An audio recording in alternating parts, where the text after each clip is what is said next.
What's up, everyone? Morey Croson here from the Performance Lab of California. We're going to do another speed breakdown here today on Carl Lewis. I've had a couple people request about it, and really, I honestly thought I already did Carl Lewis. So when I saw the request, I was like, "Oh yeah, no, we already did that." So just let's send over the breakdown we already did. But lo and behold, I have not actually done Carl Lewis. I've studied him a lot, but I haven't actually done a breakdown on him. So thought I would go ahead and do this for you guys today. The issue with Carl Lewis is that it's hard to get, just like any of the guys that are a little bit older, it's hard to get good quality footage. So we have front here where he's running the gold in the 84 Olympics, and then we also have 92 relay here on the left side. We'll get to that after we go through the start of the 84 Olympics. And the big thing with Carl Lewis that I absolutely love is his ability to continue to get faster as he's going. And you could also see how vertical he is. I mean, he was a great long jumper as well. What's interesting when he runs, you can see his right leg gets a lot of external rotation, even when he gets to those high speeds. Now, you have to have the ability to move a lot side to side here during that start. You can see how well his hips are able to move side to side, how much range he's getting. And this is important because you can see what ends up happening are his feet stay pretty much right underneath him or in line, right? So we can see if we look at where he's starting from with the blocks. Okay, let's see how wide his feet get away from the blocks. Okay, so you can see his right foot's basically get right back by the blocks. Left one's a little bit outside, but then we'll see that the right one gets right back, pretty much right in line with the blocks. And then again, the left one, pretty much right in line again.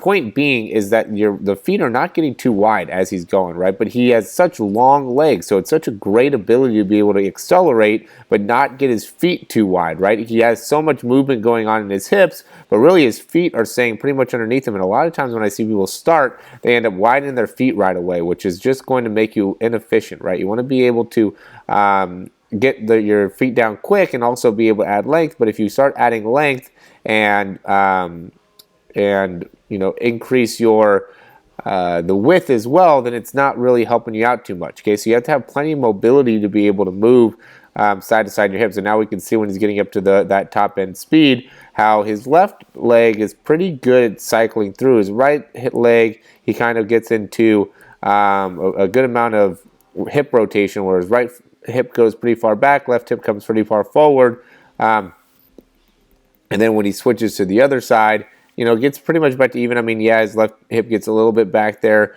but definitely more so on the right than the left. And this is a common thing that I see, is that there's going to be some amount of asymmetry as you go. And really what he has is a lot of ability to internally and externally rotate in the hip. You can see as he's going faster and faster how much his hip is able to move side to side. And really it's, again, rotation to the right. And the reason I'm really concentrating on that is because it shows the level of mobility that there has to be within these top athletes, right? So we look at the guy and you can see how strong his quads are, how strong his core is. I mean, he's not a guy that has very much wasted muscle, right? But you can see that even though he has so much muscle, he also has a great ability to be able to internally and externally rotate in his hips. And I really think being able to get that mobility to internally, externally rotate, you have to be able to abduct or like laterally tilt at the beginning, right? So you can see how much he's shifting side to side. And then when you get to that top end speed, now is when you need that anterior and posterior pelvic tilt. So really you need to have a lot of mobility in order to be one of these top sprinters. Okay, and this is him in the 4x1 relay when they beat the world record. And so yeah, we can see some of the things that really differentiate these top sprinters. So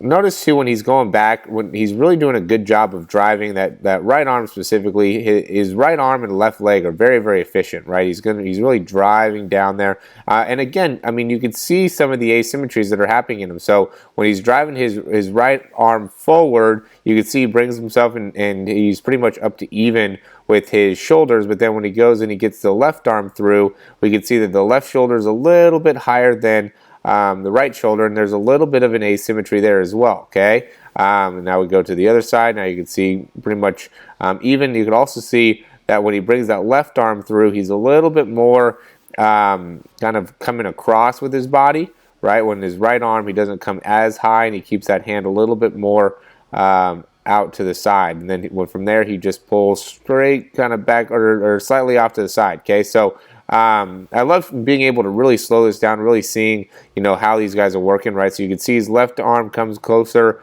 or more across. Look how close that left arm gets to his face, and he's really pulling back, and really ends up being a bit of an angle, right? Right side doesn't come as close to the face, but he still kind of pulls back an angle, and he really allows that elbow to extend right away, but still is able to, from there, drive back and get that elbow up to 90, right? So his arm does straighten out, right? Because when you hear a lot of coaches tell you, oh, they have to be 90 the whole time. Well, we can see Carl Lewis right here is completely straight at a time, and then he goes back into bending the arm. So they're not 90 degrees all the time. There's like a degree of just pure kind of chopping down and really trying to use those lats in order to get you going. And that's a crucial thing to understand, is that you could utilize the lats, you could utilize the upper body to really get you going here as a sprinter. Okay, so awesome to see that front view. Now we'll get into the side view. Again, some of the things we see like a Usain Bolt or any of these top sprinters, where he has a great ability to get into that extension within that leg and then pull his body underneath. Now this is such a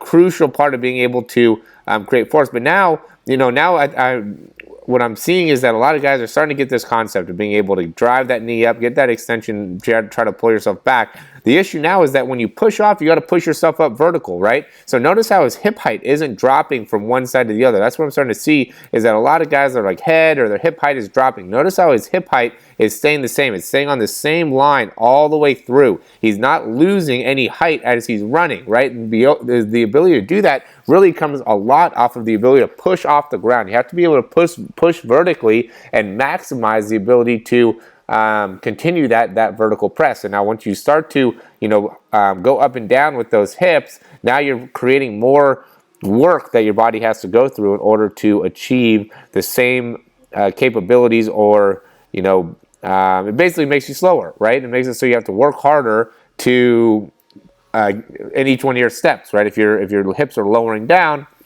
and then you have to, raise them back up, and then they're lowering back down, then you raise them back up. You're fighting yourself in order to get faster. Notice how Carl Lewis, he's keeping everything nice and stationary the whole time, and that's because he's landing right underneath him and able to push his body and his weight straight up. You can't let that foot get too far back behind you. Look where that foot's coming off the ground. Boom, it's off the ground. His foot's barely behind his body when it's coming off the ground. You really got to understand that concept, guys, if you want to be able to maximize your speed. So, as always, thanks for watching these videos. If you have any questions about what I went over, please email me, Morey, M-O-R-E-Y, at yourperformancelab.com. Once again, Morey, M-O-R-E-Y, at yourperformancelab.com. Check out our ebook. It's in the description below, as well as our online speed program. Awesome program, goes into your mechanics, as well as some exercises that will help you become much, much faster. If you just want to learn more, we have a link below. You can click into it, learn more about what we do and how we can add more value to you anywhere in the world. That's really the big passion, is that we want to help you no matter where you are, become faster, become stronger, be able to better understand your mechanics, understand your technique, and just take your overall performance to the next level. So, guys, thanks again for watching these videos, and we'll see you soon.